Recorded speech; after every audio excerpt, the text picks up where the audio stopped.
Buenos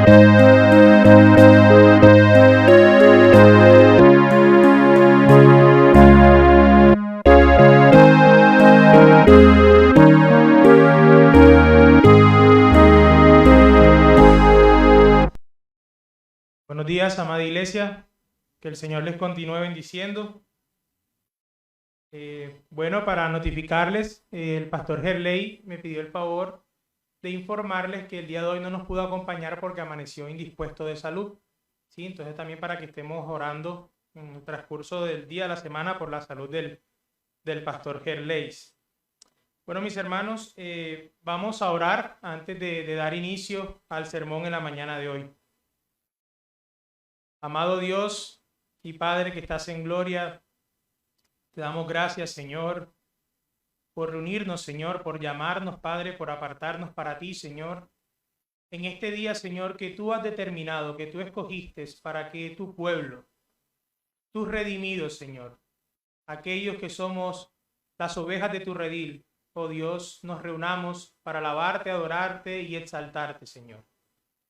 Te pedimos tu ayuda y tu guía, Señor, en medio de la exposición de tu palabra, para que nos guardes del error, Señor, para que me ayudes a mí, Padre, pues soy deficiente y limitado, Señor, pero confío en el poder de tu Espíritu Santo para ayudarme a expresar con precisión tu palabra y para ayudar que tu bendita palabra, Señor, produzca fruto en nuestras vidas y en nuestros corazones, Señor. Lo pedimos en el nombre de tu amado Hijo Jesús. Amén y amén. Bueno, mis hermanos, he sido invitado en la mañana de hoy por parte del pastor Gerley para traerles una nueva serie expositiva de sermones. Y en la medida que yo sea programado, con el favor de Dios, vamos a ir viendo esta serie expositiva. La carta que vamos a estar desarrollando a lo largo de este tiempo va a ser la epístola a los Efesios. ¿Sí? La carta a los Efesios. Entonces veremos la serie expositiva de la carta a los Efesios. Y en el día de hoy vamos a ver la salutación. Vamos a ver el capítulo 1 y vamos a tener los versículos 1 y 2. Eso es lo que vamos a ver en el día de hoy. Va a ser un sermón introductorio. Van a haber muchos datos. ¿Sí? La idea de esto es contextualizarnos todos y familiarizarnos con lo que vamos a encontrar en la carta. Eso va a ser más fácil que en los sermones posteriores podamos ubicarnos mejor y, bueno, ya vemos la conexión, esto va aquí, esto va allá, así. Nos va a ayudar a ubicarnos mucho. Efesios capítulo 1, versículos 1 y 2 es el texto base. Yo voy a estar citando algunos a lo largo del sermón porque, como les dije, es un sermón contextualizador, un sermón introductorio. Efesios 1 del 1 al 2, dice la bendita palabra del Señor. Pablo, apóstol de Jesucristo por la voluntad de Dios, a los santos y fieles en Cristo Jesús que están en Éfeso. Gracia y paz a vosotros de Dios nuestro Padre y del Señor Jesucristo. Pueden sentarse, mis hermanos. A modo de introducción, quiero que recordemos un poco acerca del autor de esta carta. Voy a utilizar la introducción para hablar del autor de la carta, que recordemos un poco porque nos va a servir. Me refiero al apóstol Pablo. Lo primero que podemos decir acerca del apóstol Pablo era que sus padres eran judíos. Y mucho antes de que Pablo naciera, sus padres llegaron a obtener la ciudadanía romana. Los padres de Pablo llegaron a ser ciudadanos romanos antes de que Pablo naciese. Esto sin duda era un gran privilegio para un judío en aquella época. De ahí que muchos estudiosos afirmen que muy probablemente Pablo venía de una familia con una buena situación o posición social y económica, ¿sí? Más tarde los padres de Pablo se iban a trasladar de Galilea hasta la ciudad de Tarso. Y es allí en la ciudad de Tarso donde nace este bebé, este niño, a quienes sus padres le colocarían el nombre hebreo de Saulo, Saulo, el nombre latino de Paulus o el nombre español de Pablo. Saulo, Paulus o Pablo es lo mismo, ¿sí? Significa lo mismo. ¿Y nace dónde? En la ciudad de Tarso, por eso Saulo de Tarso o Pablo de Tarso, es allí donde nace. Ahora, Tarso era una ciudad con un nivel cultural alto, por lo cual esto permitió que Pablo llegase a prepararse y a conocer bien lo que era la filosofía y la cultura del mundo grecorromano. los padres de Pablo se trasladaron a Jerusalén para que Pablo estudiase las escrituras a los pies del más grande rabino de la época, Gamaliel, así lo atestigua la escritura. Por lo tanto, Pablo sería criado en la más estricta tradición judaica, recibiendo una educación a la que muchos quisieran acceder, pero que realmente pocos podían tener. Sí, Pablo fue un privilegiado en su educación. Es por esto que no nos debe extrañar de que el apóstol Pablo tuviese un celo evidente por las tradiciones religiosas de su nación, en las cuales fue educado. Por ciertos detalles que nosotros encontramos en el Nuevo Testamento, específicamente en el libro de los Hechos, algunos comentaristas deducen que Pablo fue miembro del Sanedrín, que era el concilio supremo judío de aquella época. De hecho, algunos eruditos dicen que Pablo llegó a dar su voto de estar de acuerdo con la muerte de Esteban y muchos cristianos. Ahora bien, para tener una idea, ser miembro del Sanedrín en aquella época era el equivalente hoy día a ser miembro de la Corte Suprema de Justicia. No era cualquier cargo, era un cargo importante que tenía mucha influencia y poder. Y Pablo aprovechó esta posición y utilizó todo su poder y toda su influencia con un firme propósito: destruir la fe cristiana. Ese era el propósito de Pablo mientras estuvo allí. Entonces, en la medida que el cristianismo avanzaba y crecía, la feroz oposición de Pablo también crecía en contra del cristianismo. Y es así, en este contexto, que cierto día Pablo se dirige a la ciudad de Damasco. ¿A qué? A seguir persiguiendo a la iglesia de Cristo. ¿Sí? Él iba directo a Damasco y tiene el encuentro con el Cristo resucitado. El mismo Pablo lo narra en Hechos capítulo 26 del 14 al 15, que dice lo siguiente: y habiendo caído todos nosotros en tierra, oí una voz que me hablaba, y decía en lengua hebrea: Saulo, Saulo, ¿por qué me persigues? Dura cosa te es dar coces contra el aguijón. Yo entonces dije: ¿quién eres, Señor? Y el Señor dijo: yo soy Jesús, a quien tú persigues. Pablo iba camino a Damasco a perseguir cristianos, tiene un encuentro con el Cristo resucitado y Jesús le dice: yo soy a quien tú persigues. Y es así como Pablo es guiado por sus hombres y dura 3 días en la ciudad de Damasco, esperando que llegue la visita del profeta Ananías, el cual Dios había comisionado para que orara por él y Pablo recobrara la vista. Esto lo podemos ver ¿dónde? En la conversación del Señor con Ananías en Hechos capítulo 9, versículos del 13 al 18, que dice: Señor, esto le está diciendo Ananías al Señor: Señor, he oído de muchos acerca de este hombre. ¿Cuántos males ha hecho a tus santos en Jerusalén? Y aún aquí tiene autoridad de los principales sacerdotes para prender a todos los que invoquen tu nombre. El Señor le dijo: ve, porque instrumento escogido me es este para llevar mi nombre en presencia de los gentiles y de reyes y de los hijos de Israel, porque yo le mostraré cuánto le es necesario padecer por mi nombre. Fue entonces Ananías y entró a la casa donde estaba Pablo, y poniendo sobre él las manos le dijo: hermano Saulo, el Señor Jesús, que se te apareció en el camino donde venías, me ha enviado para que recibas la vista y seas lleno del Espíritu Santo. Y al momento le cayeron de los ojos como escamas, y recibió al instante la vista, y levantándose fue bautizado. Entonces, si en la mente de Pablo había alguna duda, alguna confusión de lo que le había ocurrido en el camino a Damasco, ¿será que el sol de mediodía, será la caída del caballo la que me está haciendo alucinar? Si él tenía alguna duda, el profeta Ananías fue el fin de aquella duda. Él fue a decirle: yo vengo de parte del que se te apareció en el camino. O sea, dudas si tenía Pablo, cero, despejadas. ¿Ok? Entonces, la experiencia de Pablo con el Cristo resucitado fue real. Y luego de esta extraordinaria experiencia y conversión, el apóstol Pablo fue instruido por Cristo mismo mediante revelación para prepararlo con su apostolado. Pablo llegó a Damasco y es Bernabé quien lo presenta ante los demás, porque recordemos que los cristianos aún desconfiaban de Pablo. Sí, Bernabé lo presenta y su ministerio allí fue muy corto debido a que él tuvo problemas con los judíos de allí. Recuerden que incluso Pablo tuvo que ser descolgado por una canasta para sacarlo de la ciudad. Pablo entonces vuelve a Tarso, permanece unos 10 años en Tarso predicando el evangelio hasta que nuevamente llega a Bernabé y le pide ayuda para una iglesia que se está plantando, que se está fundamentando en Antioquía.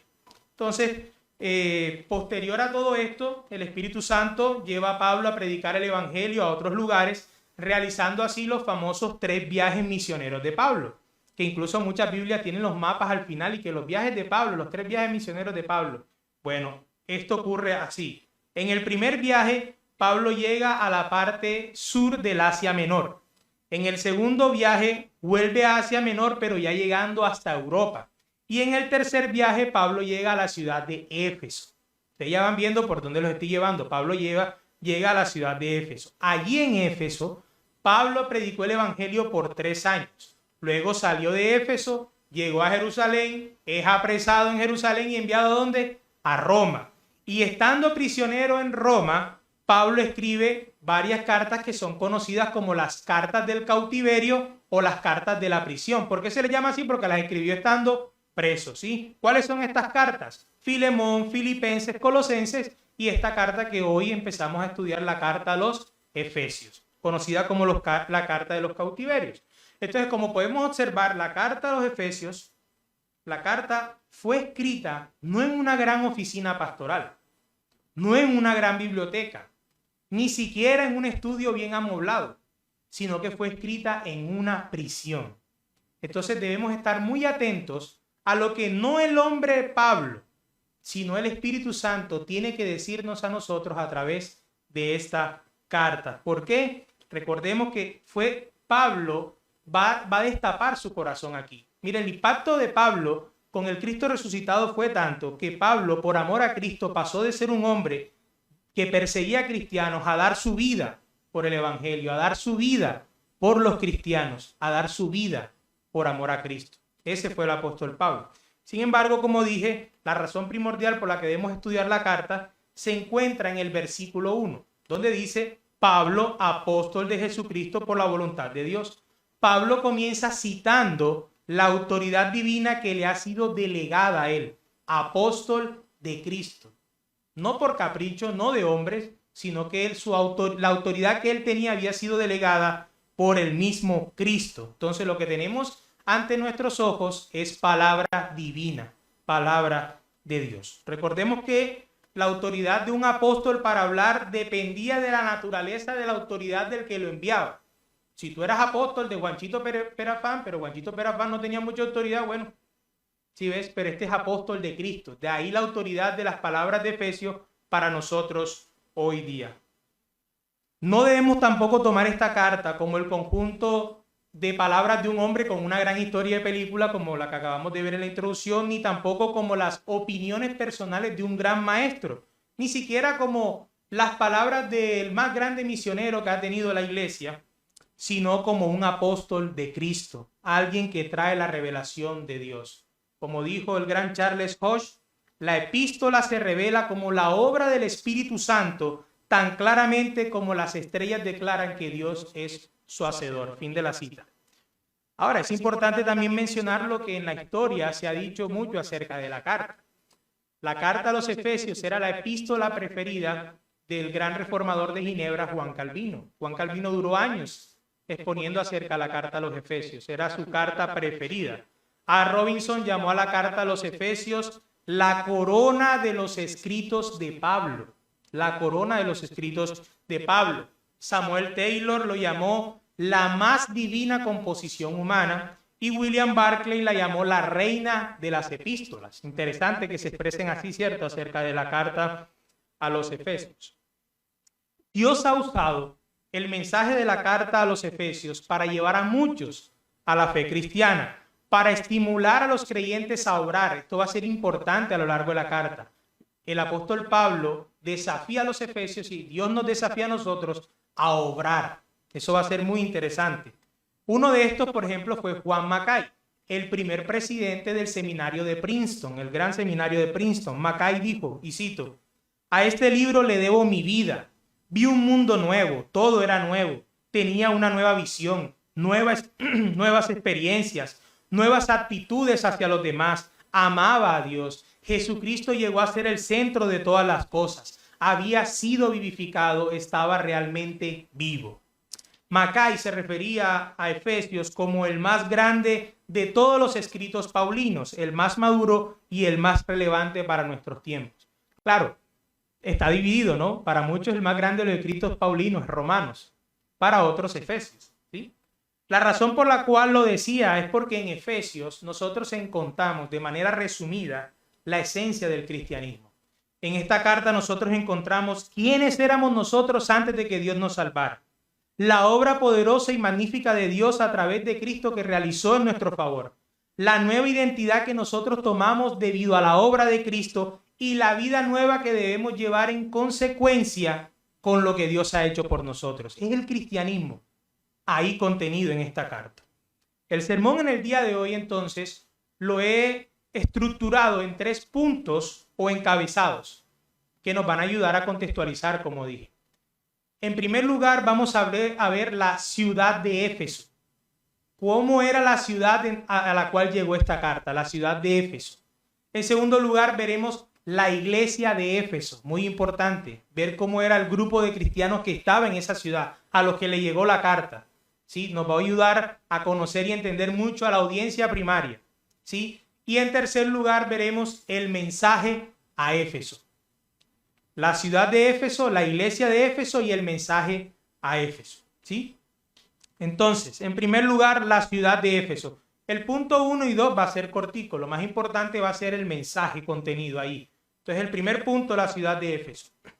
Éfeso es la ciudad donde el apóstol Pablo permaneció por más tiempo. Dice que más de 2 años duró predicando. Y esto convirtió a Éfeso en una médula para la evangelización de Asia Menor. Éfeso era la ciudad más importante de la provincia romana conocida como Asia, la cual viene a ser la Turquía hoy en día.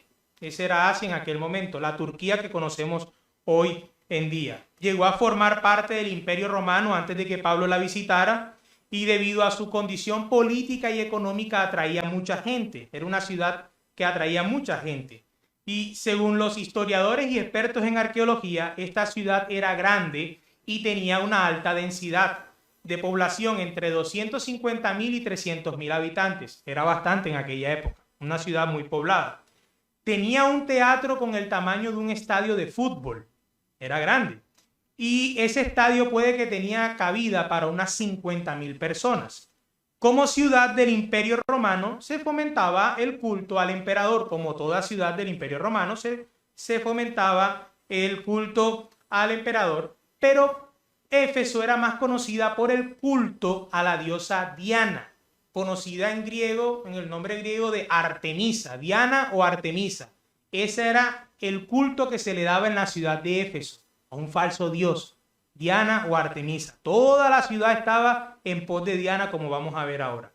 Aquí se encontraba un gran templo, el templo de la diosa Diana, que era tan magnífico, hablando en cuanto a su estructura, en cuanto a su arquitectura, que llegó a ser catalogada una de las 7 maravillas del mundo antiguo. Se dice que incluso llegó a eclipsar el Partenón de Atenas. No era cualquier cosa. El Partenón de Atenas se dice que fue eclipsado por el templo de Diana. Y dentro del templo había una estatuilla, ¿sí? Pequeña, una estatua de la diosa Diana, que los habitantes de Éfeso creían que había venido del cielo. Miren cómo lo narra Lucas en Hechos capítulo 19, versículo 35. Hechos 19, 35.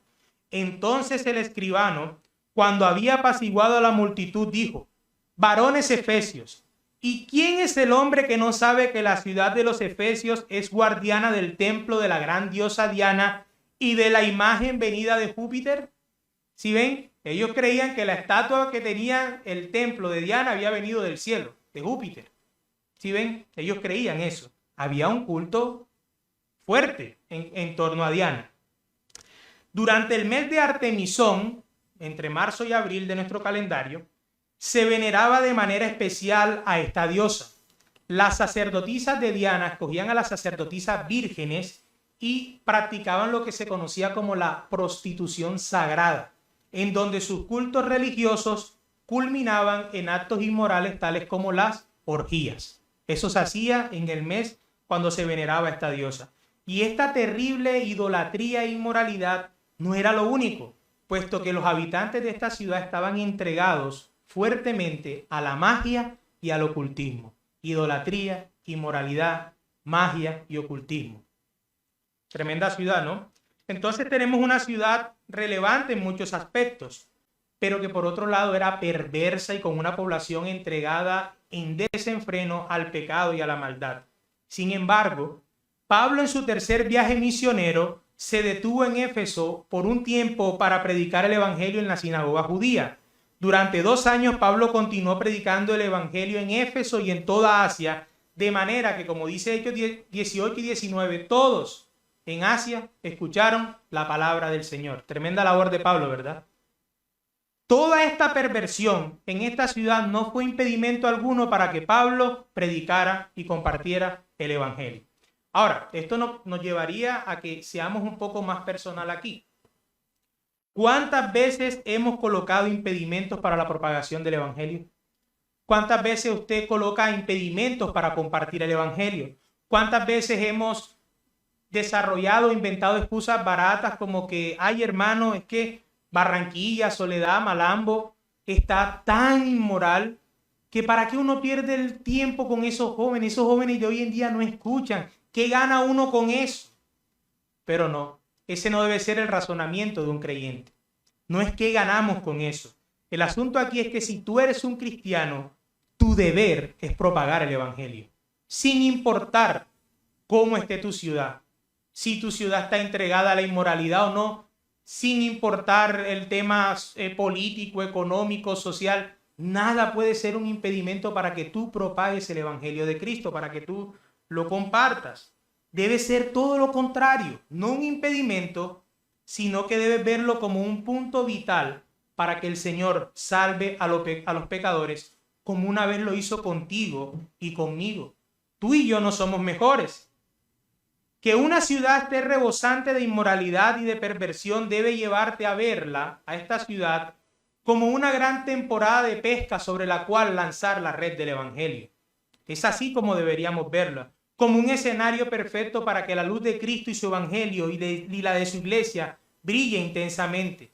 Debemos ver con dolor a las almas de nuestra ciudad, de nuestra comunidad, de nuestro barrio, de nuestra vecindad. Sentir amor por ellas y dolor, tal como Pablo sintió amor por los habitantes de Éfeso.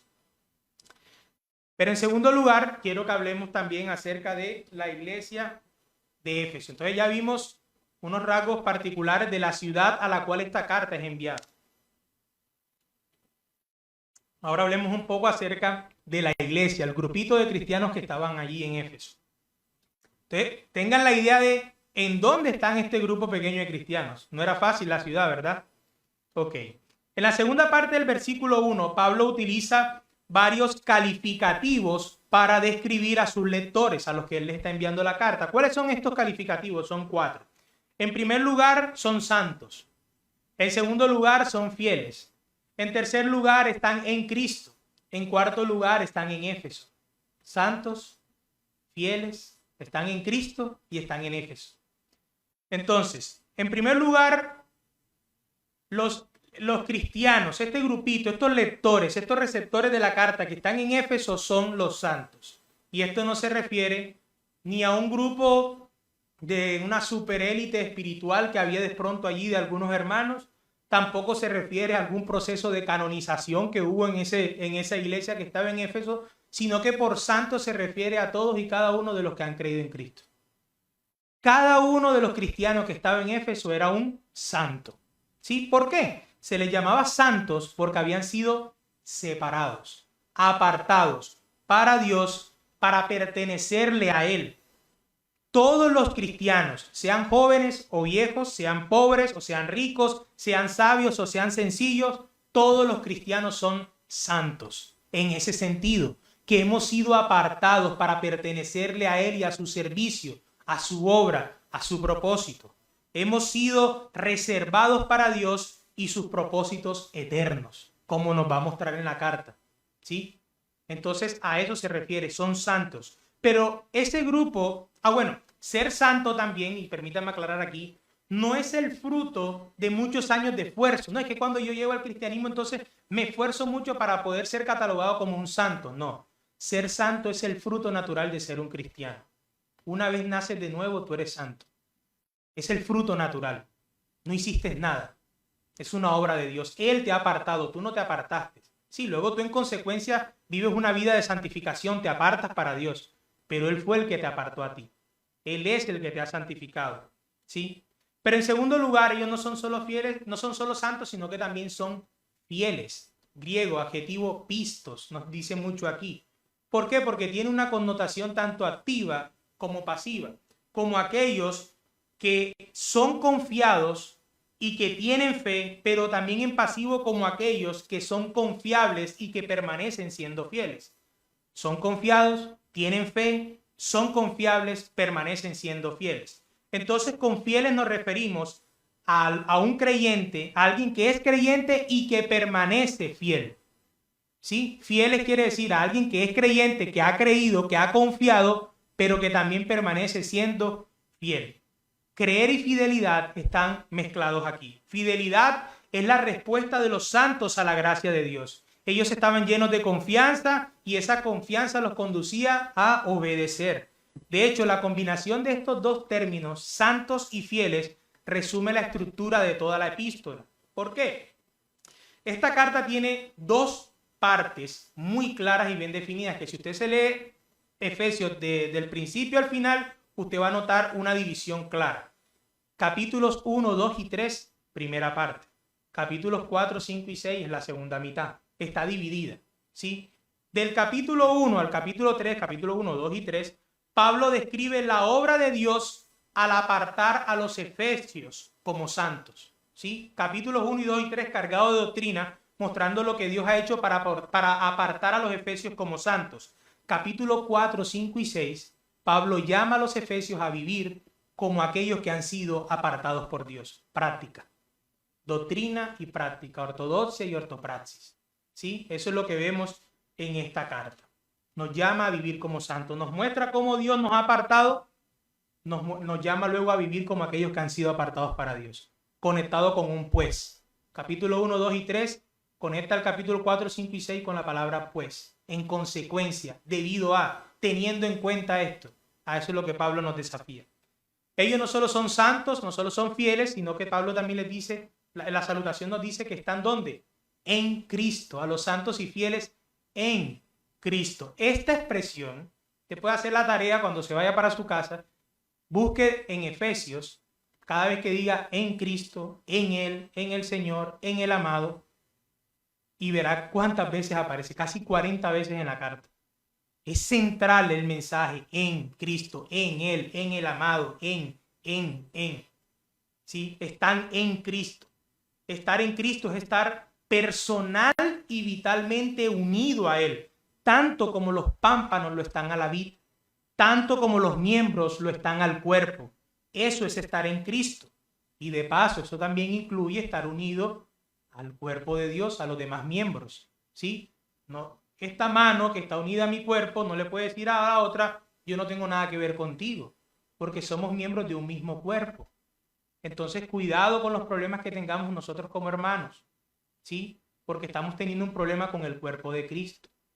La unidad con Cristo implica que estoy unido a mi hermano también. Estamos unidos en Cristo, ¿sí? El que ha venido a dividir, a separar, a destruir es Satanás. ¿Ok?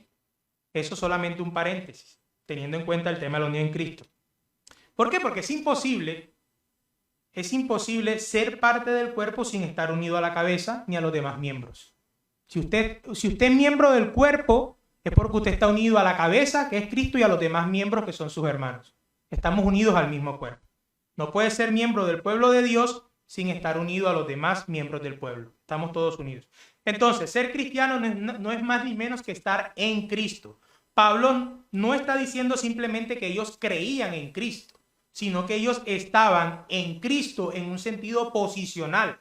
Ellos estaban en Cristo. Al estar en Cristo posicionalmente, me refiero a que estás unido a Él, estás en Él, estás dentro de Él, y quiere decir que lo que Cristo ha ganado te pertenece a ti y a mí, a todos los que estemos en Él. Más adelante vamos a desarrollar esta maravillosa doctrina porque es clave en la carta. Entonces, son santos, son fieles, están en Cristo, pero también están ¿dónde? En Éfeso. Una gran realidad. Entonces, ya hemos visto lo que era la ciudad, ¿cierto? Era la base del culto a la diosa Diana, tenía un templo grandísimo que llegó a ser una de las 7 maravillas del mundo. Vimos que Pablo hace una referencia amplia a sus lectores, es decir, a la iglesia, que ellos son santos porque pertenecen a Dios, que son fieles creyentes que han confiado en Cristo, y Pablo ahora les está recordando que tienen 2 hogares, que están en Cristo, viven en Cristo, pero que también están en Éfeso y que viven en Éfeso. Estos 2 lugares en donde están los remitentes de Pablo también enmarcan la totalidad de la epístola. Recuerden la primera mitad, 1, 2 y 3, segunda mitad, 4 y 5, 6 en los capítulos de Pablo. La primera mitad, capítulo del 1 al 3, Pablo enseña lo que es estar en Cristo, cómo esto fue planeado desde la eternidad y cómo fue logrado en el tiempo, lo que es estar en Cristo. Capítulos 4, 5 y 6, ahora Pablo indica cómo poner en práctica esta nueva vida que está en Cristo mientras están en Éfeso. ¿Sí ven? Los 2 lugares están en Cristo, pero están en Éfeso. En la primera mitad Pablo le dice, bueno, miren, la vida que ustedes tienen en Cristo fue planeada y lograda así. En los 3 primeros capítulos le explica. En los 4 y 5, 6, bueno, miren, esa vida que fue planeada y lograda en Cristo y la cual ustedes tienen ahora debe ser vivida en Éfeso así. ¿Sí ven? Están en Cristo, pero también están en Éfeso sus lectores. ¿Okay? De igual manera, mis hermanos, todos los creyentes, usted y yo, los que hemos creído en Cristo, somos santos, somos fieles, vivimos en Cristo, pero también vivimos en este mundo. Y esa es una realidad que no podemos pasar por alto. Los grandes conflictos de la iglesia, espiritualmente hablando, surgen de la ignorancia y el desconocimiento de esta gran verdad, que estamos en Cristo, pero que vivimos también en esta tierra. Y si nosotros no manejamos este balance y este equilibrio, o terminarás mezclándote tanto con el mundo y olvidándote de que tú vives en Cristo, o terminarás aferrándote a la silla de tu iglesia local y olvidándote que tienes una gran tarea que realizar en este mundo. ¿Sí? El descuidar esto es una visión pobre del reino de Dios. No es de extrañarnos que muchos se encierren en 4 paredes y ni siquiera a sus familiares le compartan el evangelio, ni siquiera sean conscientes de la gran comisión que tienen. Como otros que tienen presente las cosas que tienen que hacer, pero se mezclan tanto con el mundo que no hay diferencia. No muestra que son distintos. Debemos sí mostrar de que estamos aquí, pero que también pertenecemos a Él, que no somos iguales, somos distintos. Entonces nosotros ciertamente no estamos en Éfeso. Muchos de aquí estamos en Barranquilla, otros en Soledad, otros en Malambo. Pero la pregunta a la que yo apunto es si somos conscientes de que nuestra vida está en Cristo, que si somos conscientes de que pertenecemos a una comunidad más profunda y más gloriosa que la que nos rodea. Eso es lo que yo quiero que tengamos presente. Somos distintos, pero hoy día hay mucha moda metida en la iglesia, hay mucha emocionalidad metida en la iglesia, hay mucho sentimentalismo metido en la iglesia, hay mucha mundanalidad metida en la iglesia que para el de allá afuera, cuando nos ve a nosotros, no ve diferencia entre ser cristiano o no. Para ellos, ser cristiano es tan igual como pertenecer a otra religión o no, o como simplemente no asistir a ningún lado. En eso hemos caído. Y hoy es un buen día para pedirle perdón a Dios por eso. Nosotros debemos mostrarle al mundo que nuestro verdadero tesoro no está aquí en el mundo. Vivimos aquí, sí. Tenemos una misión que cumplir aquí, sí. Pero siempre mostremos al mundo que nuestro verdadero tesoro pertenece a otro lugar. Debemos entender, mis hermanos, que somos sal y luz. Hoy es un buen momento para arrepentirnos si hemos olvidado, si hemos perdido el sabor, si hemos ocultado nuestra luz debajo de una mesa en una ciudad que está sentada en tinieblas. Deberíamos arrepentirnos de eso. Por último, quiero que analicemos el mensaje a Éfeso, muy importante. Ya vimos entonces, a modo de introducción, vimos el autor. El primer punto luego que vimos, ¿cuál fue? La ciudad en la que están los remitentes. Vimos la iglesia, cómo era esa iglesia. Y ahora vamos a ver el mensaje a Éfeso. Lo primero que debemos decir acerca del mensaje de esta carta es que es profunda y consistentemente teocéntrica y trinitaria. Es una carta profundamente trinitaria. Qué bueno que nos estemos preparando en el estudio de la Trinidad. Así vamos a poder disfrutar más de esta carta cuando veamos lo que la Trinidad ha hecho. Aquí podemos ver el amor y la gracia de Dios de una manera abundante. De hecho, desde el primer capítulo el apóstol Pablo nos muestra que hemos sido escogidos, que hemos sido predestinados por Dios Padre, que hemos sido bendecidos por medio o en Dios Hijo y que hemos sido sellados por Dios el Espíritu Santo. Esta carta nos enseña que el Dios eterno al que adoramos no es un ser que se quedó, un ser remoto que se quedó a la distancia, sino un ser que ha actuado y que nos enseña que hemos sido concebidos para pertenecerle a Él. Todas estas cosas se pueden ver desde el capítulo 1 de la carta.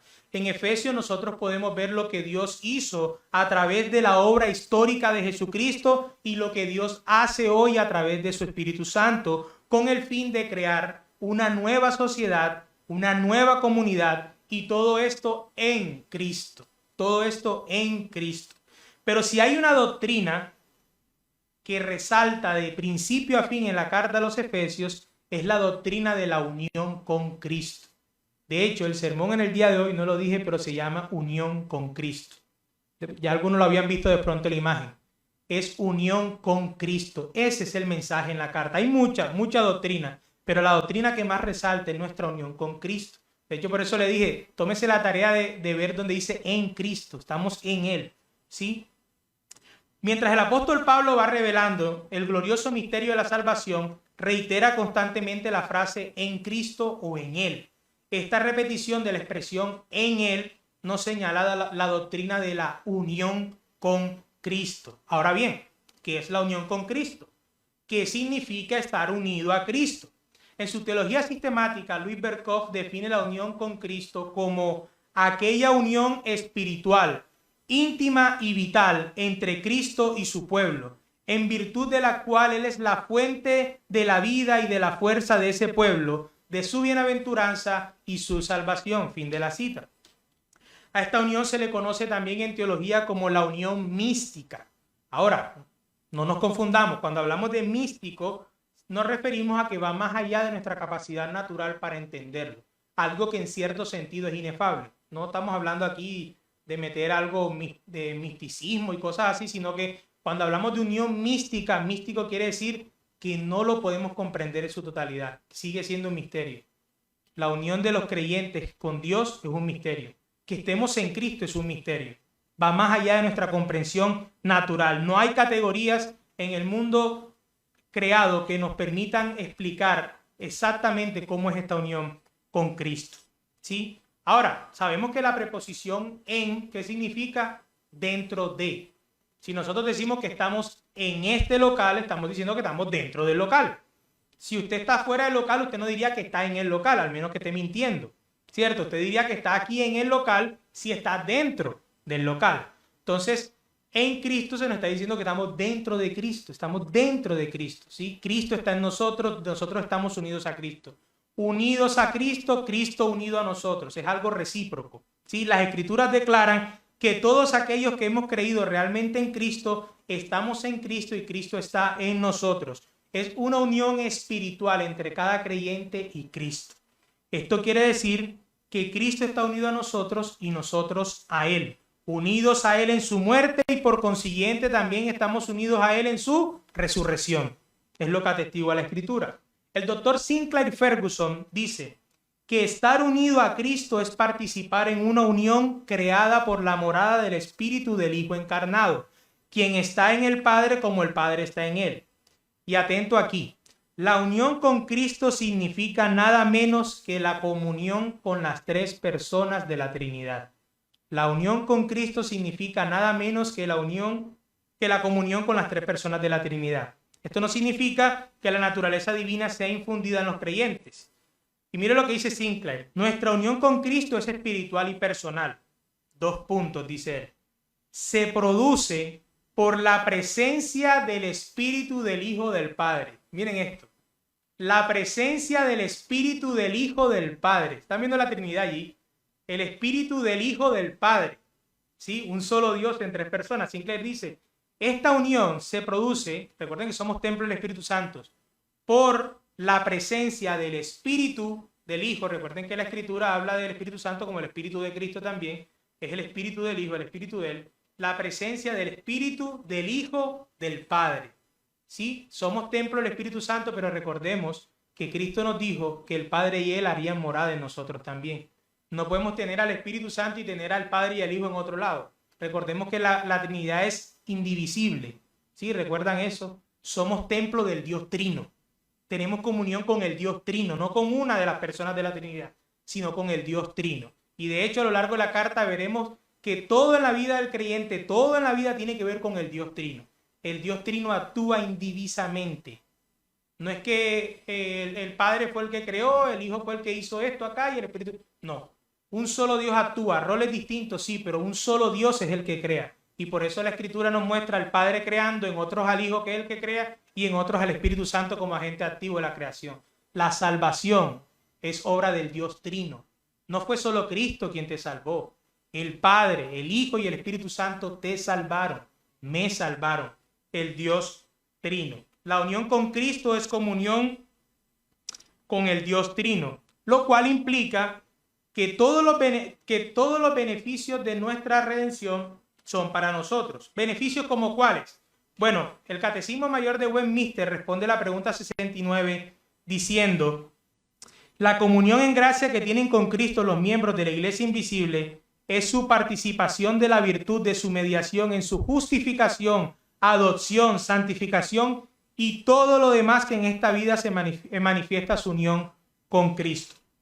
Esta unión, mis hermanos, la unión con Cristo, es comparada en la Escritura con la unión de la cabeza y el cuerpo, Efesios 4, del 15 al 16. Es comparada con el vínculo matrimonial, Efesios 5, versículos 23 y 30. Es comparado con un edificio, Efesios 2, 5. Es comparada con las partes del cuerpo, 1 Corintios 12, versículos 12 y 27. Es comparada con la vid y los pámpanos, Juan capítulo 15. ¿Sí? Esta unión también se ilustra en la Escritura a través de la expresión juntamente. Se nos dice que estamos juntamente con Cristo crucificado, juntamente sepultados, juntamente vivificados, juntamente sentados, juntamente padeciendo, que juntamente reinaremos con Él y que juntamente seremos glorificados. Ese juntamente implica la doctrina de la unión con Cristo. Juntamente porque es que estás unido a Él. Tú estás unido a Cristo.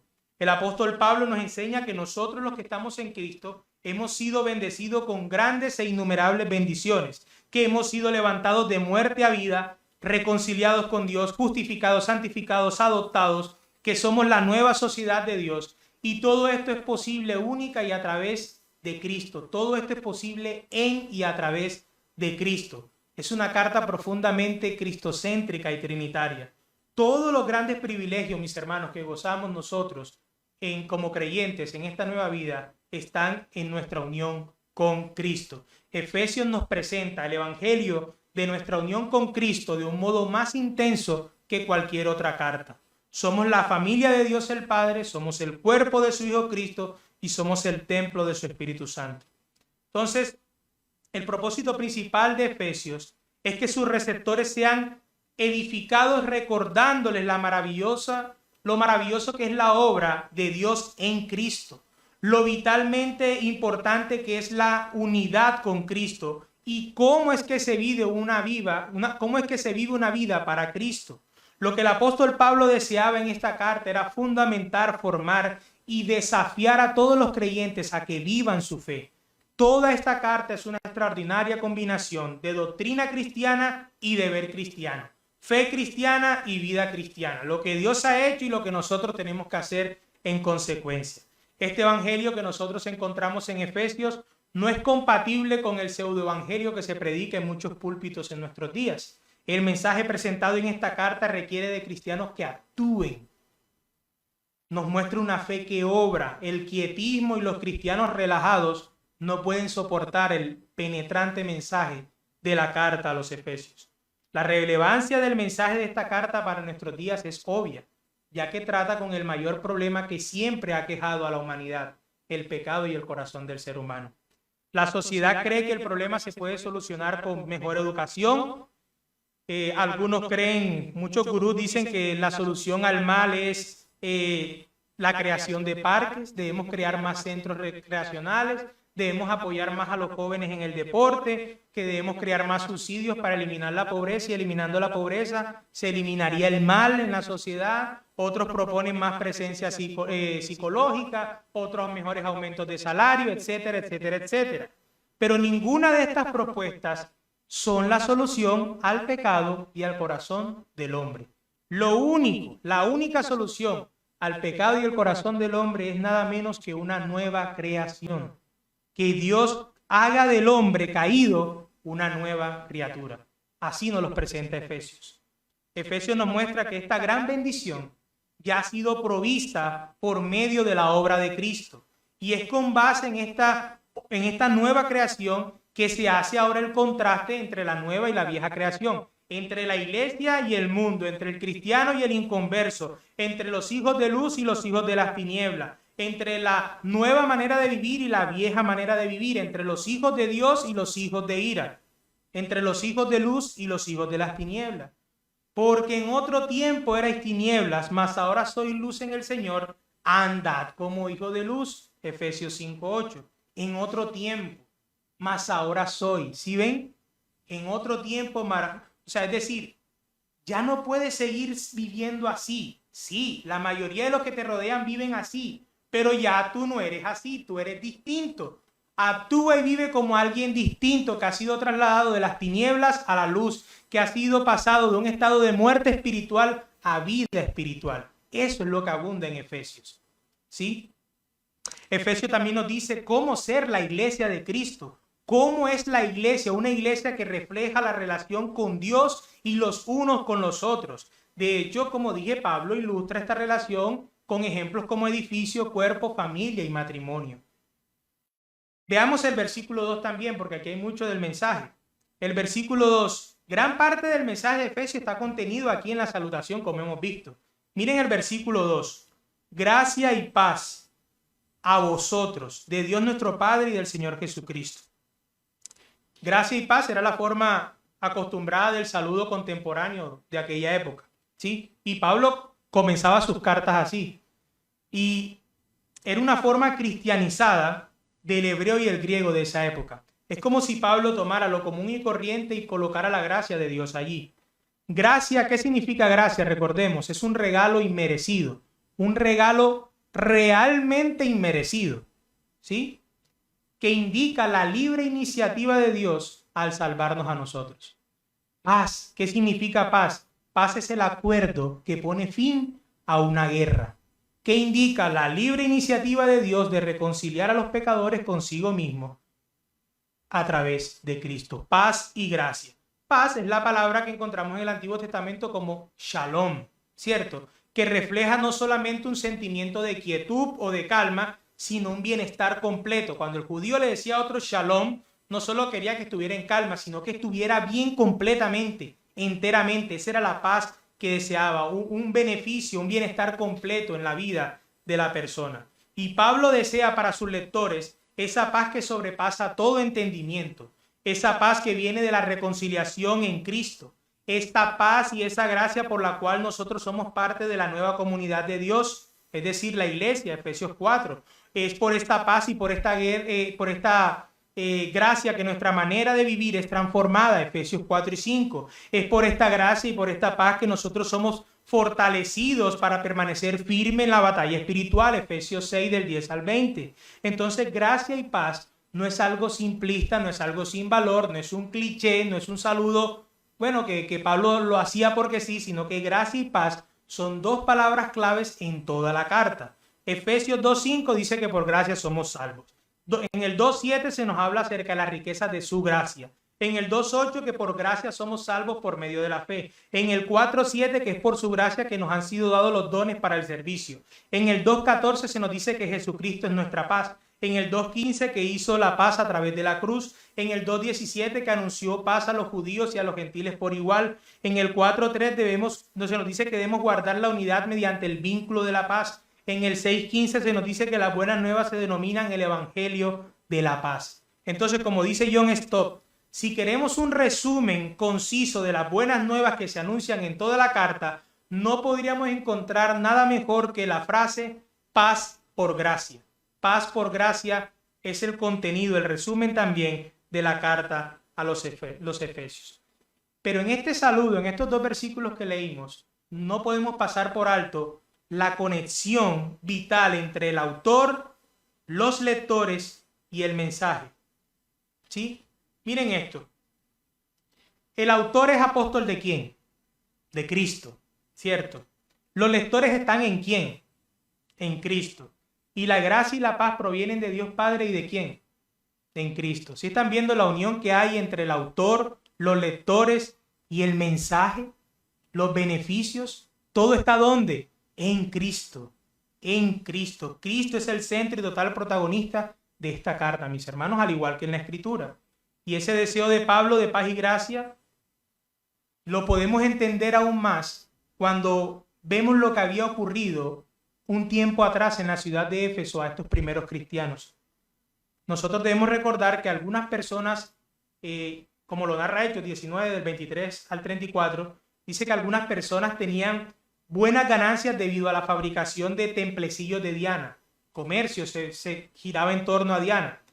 Y al ver que la predicación de Pablo había hecho que muchos dejaran de creer en estos ídolos falsos hechos de mano, se llenaron de ira, armaron un escándalo, la gente se llenó de confusión, se fueron al teatro y arrastraron a Gayo y Aristarco. Pablo quería salir, pero los discípulos y las autoridades no dejaban que saliera. La gran multitud dice que duró gritando por 2 horas, grande Diana de los Efesios. Miren lo que le había ocurrido a la iglesia allí. Habían sido arrastrados. Entonces el deseo de Pablo era alentar a esta pequeña iglesia, alentar a los efesios, porque sin duda había mucha preocupación y temor en los creyentes por lo que había ocurrido. ¿Sí? El magnífico templo de Diana, el ser arrastrados y maltratados por el pueblo, la oposición de los artesanos, la industria turística de Diana, el interés y la práctica por lo oculto y la magia. Sin duda todo eso podía intimidar y preocupar a esta pequeña iglesia en Éfeso. Y al igual que los cristianos de hoy en día, los cristianos en Éfeso eran rechazados por una cultura pluralista y que tolera todo excepto el evangelio. Así era Éfeso.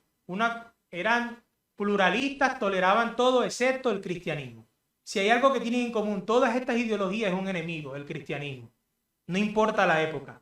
Entonces, estos creyentes en Éfeso necesitaban ser confortados, alentados, necesitaban paz, seguridad. Por eso el apóstol Pablo dice en el capítulo 1 que ya ellos han sido bendecidos, que ellos están anclados a los propósitos eternos de Dios.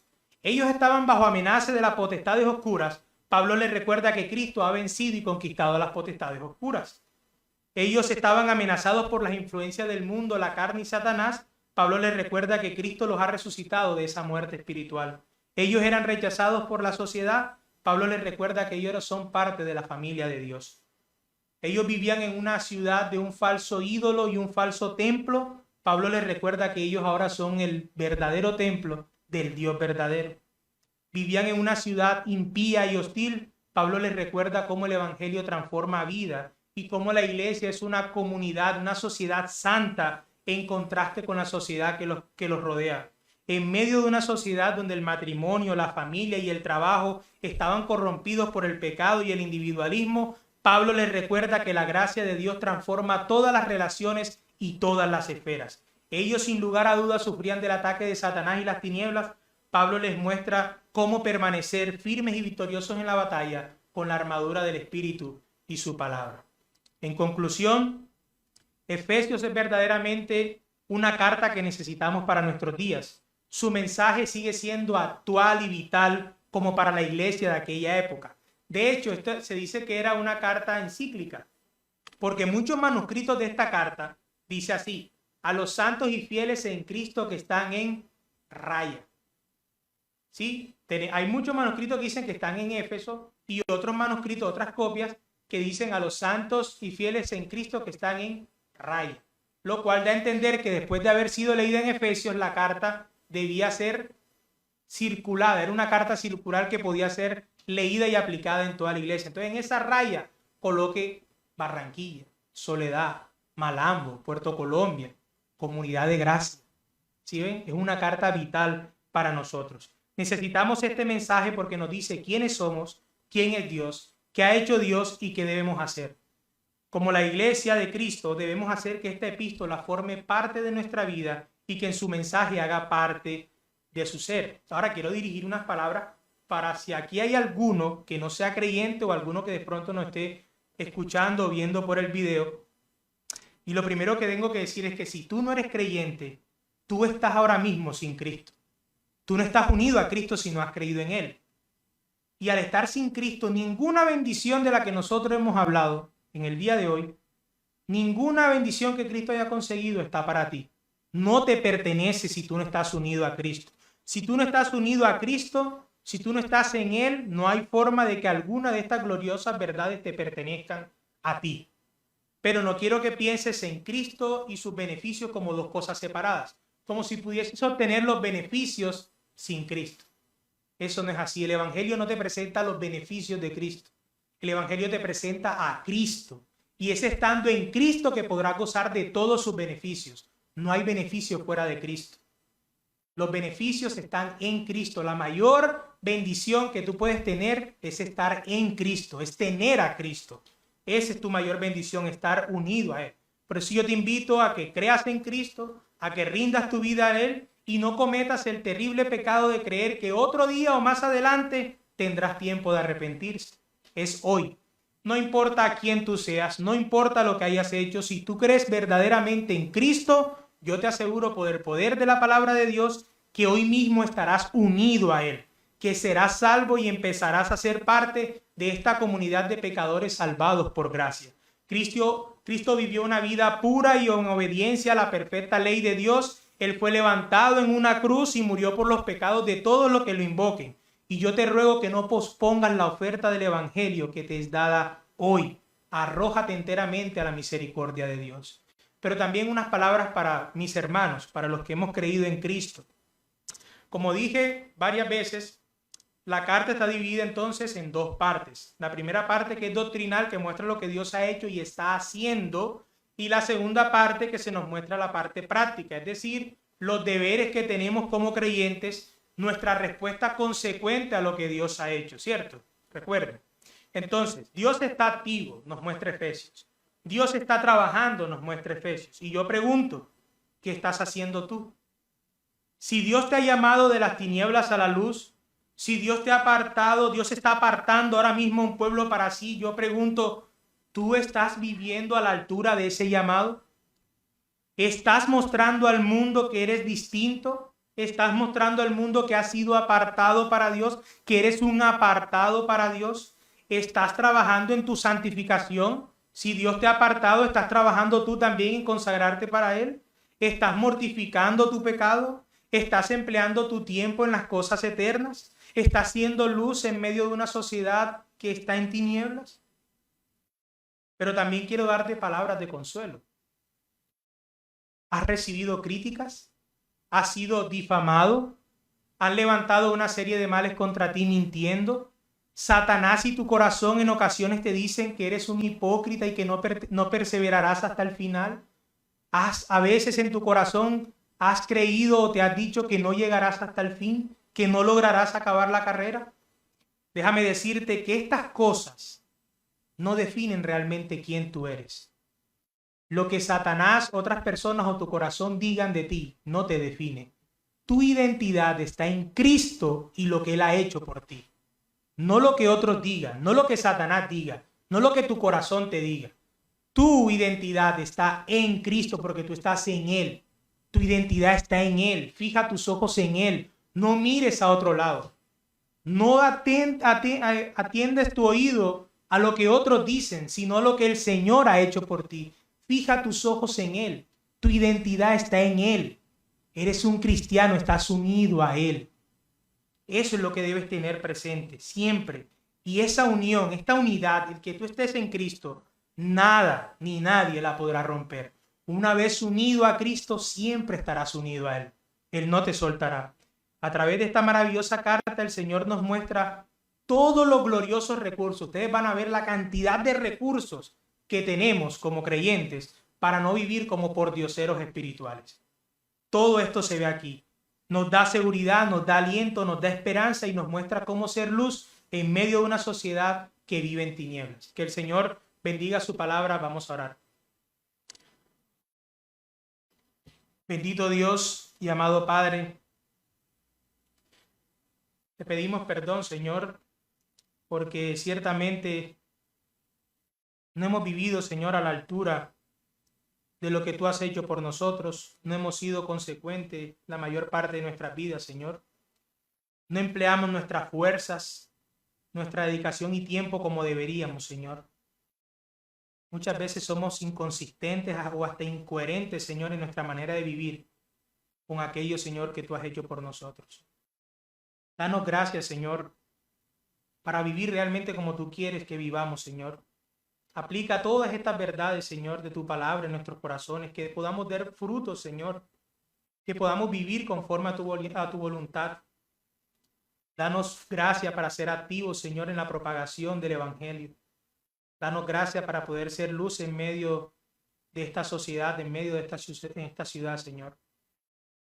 Ayúdanos, Señor, a perseverar hasta el fin y por favor, Dios, permítenos repetirnos y predicar diariamente en nuestras mentes y a nuestro corazón que estamos unidos a ti. Que esta verdad, Señor, salte en nuestras mentes en cualquier momento de dificultad, de tentación, de aflicción, de confusión, de duda, Señor, en cualquier momento, Padre. Que esta gran y gloriosa verdad de que estamos unidos a ti, de que pertenecemos a ti y tú perteneces a nosotros, Señor, nos llene, Señor. Ayúdanos, Padre. Lo pedimos en el nombre de ti, amado Jesús. Amén y amén.